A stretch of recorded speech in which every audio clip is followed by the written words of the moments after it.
नमस्कार. Previous videos तुम्ही बघितलेत तर त्यामध्ये आपण काही फॉर्म्युलेज डिराईव्ह केलेले आहेत. 1/a² - x² इंटिग्रेशन असेल किंवा 1/√x² - a² असेल. सो हे काही फॉर्म्युलेज आपण बघितलेले आहेत. तसे फॉर्म्युले जर कुठल्या एखाद्या एक्झाम्पलमध्ये फिट होत असतील, सूट होत असतील तर आपण ते फॉर्म्युले इथे अप्लाय करू शकतो. सो आपण ते फॉर्म्युले अप्लाय करून काही एक्झाम्पल्स बघणार आहोत. So first example is 1/25 - 9x² dx. So 25 हा 5 चा स्क्वेअर आहे, 9x². आता a इथे कॉन्स्टंट दिसतोय आणि इथे व्हेरिएबल. सो a² - x² च्या फॉर्म्युल्यामध्ये इथे फिट होतोय. म्हणजे 1/a² - x² हा फॉर्म्युला काय तो अप्लाय करता येईल. बट x² लागतं, इथे 9 आहेत कोइफिशियंट म्हणून. सो कोइफिशियंट आपल्याला व्हॅनिश करायला लागेल, डिलीट करायला लागेल. तो कसा येणार आहे, आपण हा 9 जो आहे सगळ्यातून कॉमन काढून इथे इंटिग्रेशनच्या बाहेर आणायचं because it is constant. So 9 इथून आपण कॉमन घेऊया. इथे 9 नाही ऑफकोर्स, त्यामुळे याला डिनॉमिनेटरला 9 येणार आहे. नाहीये त्यातून कॉमन घेतोय म्हणजे डिनॉमिनेटरला येणार. सो आणि असं करून ते 1/9 आपण बाहेर घेऊया बिकॉज एक्झॅक्टली त्या फॉर्म्युल्यासारखं दिसायला लागेल तरच आपण तो अप्लाय करू शकतो. तो फॉर्म्युला आठवला तर 1/a² - x² आहे. कोइफिशियंट नाही ठेवायचा x² ला. सो जो कोइफिशियंट असेल तो आपण कॉमन म्हणून बाहेर काढून घ्यायचा आहे. सो दिस इंटिग्रेशन बिकम्स 1/, हा 9 आपण बाहेर काढणार आहे. यातून 9 काढला, यातून पण 9 काढला, /9 येणार आहे. सगळ्यातून आपण हा इथे 1/9 असा इंटिग्रेशनच्या बाहेर काढला. 25 ला नव्हता त्यामुळे 9 - x² dx. आता हे सगळ्याचं एक्सप्रेशन ते a² - x² सारखं दिसतंय because this is a² and this is x². आता a² अशा फॉर्मॅटमध्ये लिहूया. So which is equal to 1/9 integration of 1/25 is 5² आणि 9 इज 9². आता नसेल इथे समजा असं 5 आलं असतं तर आपण √5² असं लिहून ते a² या फॉर्मॅटमध्ये आणायचं. इथे आहे त्यांची स्क्वेअर रूट्स माहिती. So 5/3 bracket square. So 25/9 can be written as 5/3 bracket square minus this x² dx. आता एक्झॅक्टली 1/a² - x² च्या फॉर्म्युल्यासारखं दिसतंय. सो आपण आता तो फॉर्म्युला लिहून घेऊया. वी नो दॅट फॉर्म्युला काय आहे तो integration of 1/a² - x² dx is equal to 1/2a log of a plus x upon this a minus x plus c. सो हा फॉर्म्युला आपण इथे आता यूज करणार आहोत. वी नो दॅट म्हणून आपण लिहून घेतला. इथे a म्हणजे काय असणार आहे 5/3 अँड दिस x. म्हणून x ला कोइफिशियंट ठेवायचा नाही कारण फॉर्म्युला जसाच्या तसा इथे फिट व्हायला हवा. So that implies which is equal to 1/9. आता इंटिग्रेशनचा फॉर्म्युला अप्लाय करायला पाहिजे. Integration of this 1/a² - x² means 1/2a. 2a किती आहे 5/3. 2 into a is 5/3 log of a plus x. a is 5/3 plus x means plus x. x as variable आहे and 5/3 minus x plus c. तर थोडं आलेलं आहे, answer आलेलं आहे कारण आपण हा फॉर्म्युला डायरेक्टली इथे अप्लाय करू शकलो. देअरफॉर आन्सर आलेलं आहे, फक्त थोडंसं काय कॅल्क्युलेशन असेल तेवढं इथे करायचं. सो हे 3a/b/c 3 इथे आहे तसे 3 इंटू हे कॅन्सल करून घ्या. So which is equal to 3 1 जा 3 3 जा कारण हे पण 1/9 येत आणि हे 1/2 इंटू 5 म्हणजे 10/3. सो हे ह्या 3 ने ह्या 9 ला इथे होणार आहे. त्यामुळे 3 3 जा आणि इथे किती आले 2 इंटू 5 इंटू 3 मीन्स 1/30 आले इथे लॉग ऑफ 3 इथे म्हणजे 5 plus 3x upon 3 upon 5 minus 3x upon 3 पण 3 3 सेम आहे. a upon b upon c upon d. So हे a आणि b and d cancel out. So that implies 1/30 log of 5 plus 3x upon 5 minus 3x plus c. 3 3 cancel out. So this is your final answer. हे integration आहे 1/, आहे त्यामुळे आपल्याला direct log जरी apply करता आलं नाही कारण इथे लिनियर इक्वेशन नाही. डायरेक्ट लॉग जरी अप्लाय करता आलं नाही तरी हा फॉर्म्युला आपल्याला माहिती आहे सो हा फॉर्म्युला इथे अप्लाय करता आला. आपण त्यासाठी थोडीशी ॲडजस्टमेंट करून घ्यायला लागते, ती करायची आणि मग तुम्ही डायरेक्ट इथे अप्लाय करू शकता. Next example, integration of 1/4x² - 20x + 17dx. This is not linear equation, त्यामुळे लॉग डायरेक्ट अप्लाय करता येणार नाही. But 4x², so quadratic equation आहे, हे जर कम्प्लिटिंग स्क्वेअर मेथडने आपण कम्प्लीट करू शकलो. बिकॉज इथे काय 4x² - 20x + 17, तो 17 × 4 वगैरे करून हा कम्प्लीट स्क्वेअर होतोय का चेक करा. तो जर होत नसेल तर कम्प्लिटिंग स्क्वेअरची मेथड यूज करायची. त्यामध्ये आपल्याला a² - b² फॉर्मॅटमध्ये कुठली तरी टर्म मिळते. बिकॉज आधीचे व्हिडिओज जर तुम्ही बघितलेत ज्याच्यात आपण फॉर्म्युलेज प्रूव्ह केलेत, सो 1/x² + a² और a² - x² अशा फॉर्मॅटमध्ये जर टर्म आल्या तर डायरेक्ट इंटिग्रेशनचा फॉर्म्युला आपल्याला अप्लाय करता येतो. इथे आता डायरेक्ट अप्लाय करता येणार नाही, because this is quadratic equation आणि x² - a² अशा कम्प्लीट स्क्वेअरच्या फॉर्मॅटमध्ये तिथे नाहीये. सो आपण ही जी टर्म आहे ती थोडीशी सिम्प्लिफाय करून घेणार आहोत. सो 4x² इथे असण्यापेक्षा x² - 20 और समथिंग x प्लस कॉन्स्टंट असं असेल तर आपल्याला कम्प्लिटिंग स्क्वेअरची जी मेथड आहे, पूर्ण वर्ग पद्धत म्हणतो ना, सो कम्प्लिटिंग स्क्वेअर मेथड आहे ती जास्त इझी होईल. सो आधी आपण 4 बाजूला घेऊ. सो 4 आपण काढू शकतो आणि तो इंटिग्रेशनच्या बाहेर पण येणार आहे, because it is constant. So आधीच्या एक्झाम्पलमध्ये जसं 9 आपण घेतले होते तसे इथे 4 आपण या सगळ्यातून काढून इथे बाहेर आणणार. So which is equal to 1/4 integration of, इथनं 4 गेले त्यामुळे 1/ दिस इज x² - 20/4x, ते आता 5 होणार आहे, plus 17/4x dx which is equal to 1/4 into integration of 1/x² - 5x plus याचं काही नाही 17/4 तसेच राहणार dx. आता ही जी टर्म आहे फक्त ही डिनॉमिनेटरची, ही क्वाड्रॅटिक इक्वेशन आहे, ही कम्प्लीट स्क्वेअर होत आहे का आपण चेक करणार. त्यासाठी ती मेथड आपल्याला यूज करायची आहे. ती मेथड यूज करताना काय करतो, एखादं क्वाड्रॅटिक इक्वेशन असेल तर त्याचा जो एक्सचा कोइफिशियंट आहे, एक्सच्या कोइफिशियंटला 1/2 ने मल्टिप्लाय करायचं आणि त्याचा स्क्वेअर घ्यायचा आणि जो नंबर फॉर्म होईल तो नंबर आपण इथे ॲड अँड सबट्रॅक्ट केला की तो तो एक पार्ट त्याचा कम्प्लीट स्क्वेअर येतो. कुठल्या तरी ब्रॅकेटचा स्क्वेअर येतो तो, आणि तो आपल्याला इथे तशा फॉर्मॅटमध्ये आलं. बिकॉज आत्ता इथे a² - x² और square route of x² - a² अशा कुठल्याही फॉर्मॅटमध्ये आत्ता इथे दिसत नाही. ते आपल्याला आणता येईल जर हे कम्प्लीट स्क्वेअर झालं तर एका ब्रॅकेटचा स्क्वेअर मायनस सम कॉन्स्टंट स्क्वेअर असं जरी आलं तरी ह्या सगळ्या ब्रॅकेटला आपण व्हेरिएबल आणि या कॉन्स्टंटला कॉन्स्टंट a असं ट्रीट करून आपण फॉर्म्युले अप्लाय करू शकतो. तर फॉर्म्युला अप्लाय करता यावा म्हणून अशा टाईपची क्वाड्रॅटिक इक्वेशन डिनॉमिनेटरमध्ये आली तर ती मेथड यूज करायची.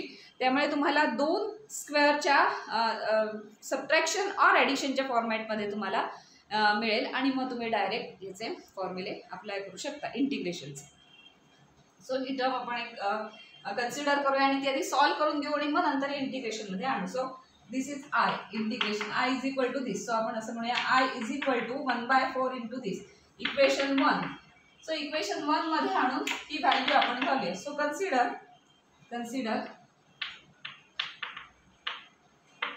x² - 5x plus 17/4. आता ती मेथड आपण अप्लाय करू आणि हे सिम्प्लिफाय करून घेऊ.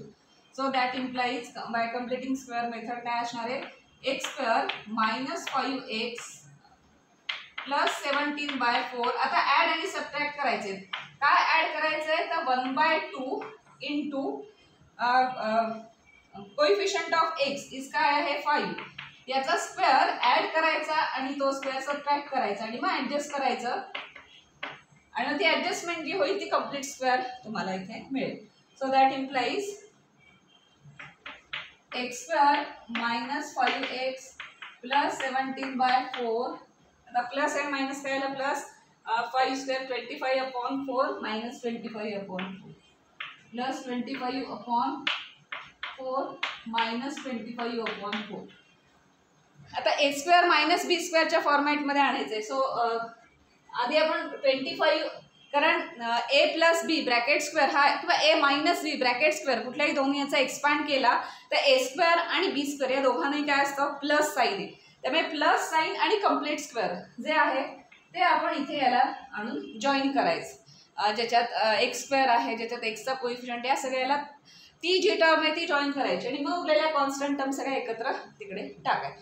त्याच्यात मग काही कम्प्लीट स्क्वेअर असायलाच हवा वगैरे असं काही नाही. ती टर्म आपण कॉन्स्टंट आहे ती स्क्वेअर रूटमध्ये कशी ॲडजस्ट करू शकतो. So complete square with plus sign term आहे ती इकडे आणायची. So that implies x square minus 5x plus 25/4. आता हे प्लस 17/4 मायनस 20/4 याचं सगळं कॅल्क्युलेशन करून ते काय येईल ते आन्सर ते लिहून येतं. आता आपण बघितलं तर यातल्या ज्या फर्स्ट 3 टर्म्स आहेत म्हणजे ह्या 3 टर्म्स त्या कोणाचा स्क्वेअर येतोय का चेक करूया आपण. तो येणारच आहे कारण मेथडच आपण अशा पद्धतीने अप्लाय केलेली आहे.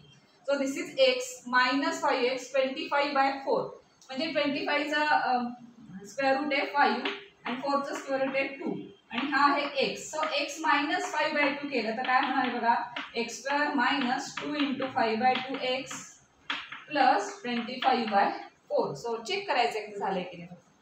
सो 2 कॅन्सल झाले. So x square minus 5x plus 25/4.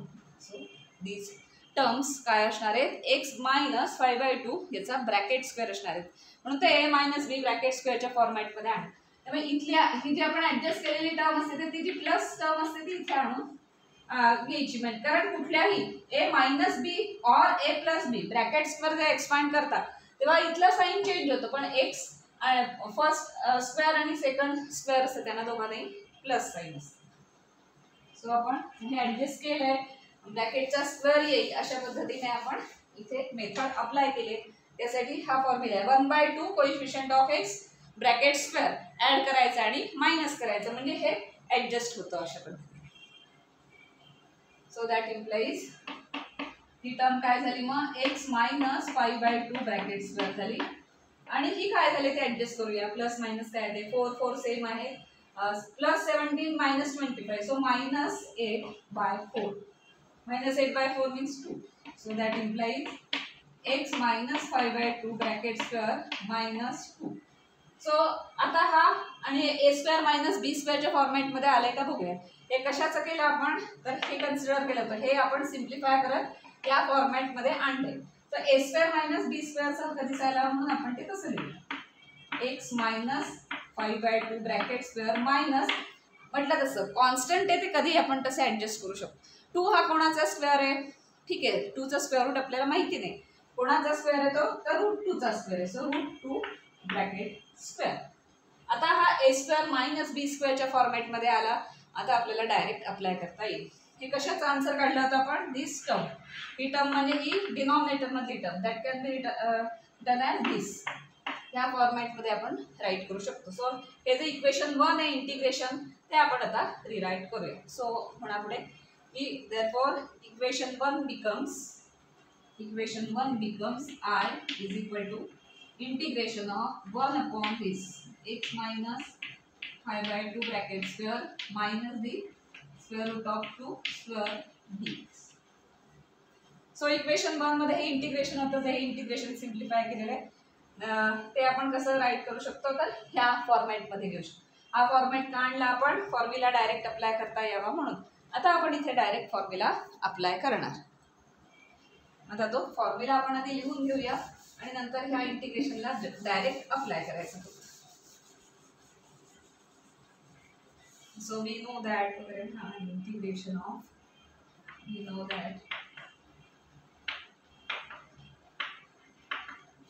Integration of 1 upon x square म्हणजे हा x square minus a square dx असेल. Then that can be written as 1 upon 2a into log of x minus a upon x plus a plus c. So हा formula आपल्याला माहिती आहे आणि हे integration I याला इक्वेशन 2 असं म्हणूया. सो इक्वेशन 2 साठी आपण हा फॉर्म्युला अप्लाय करू शकतो.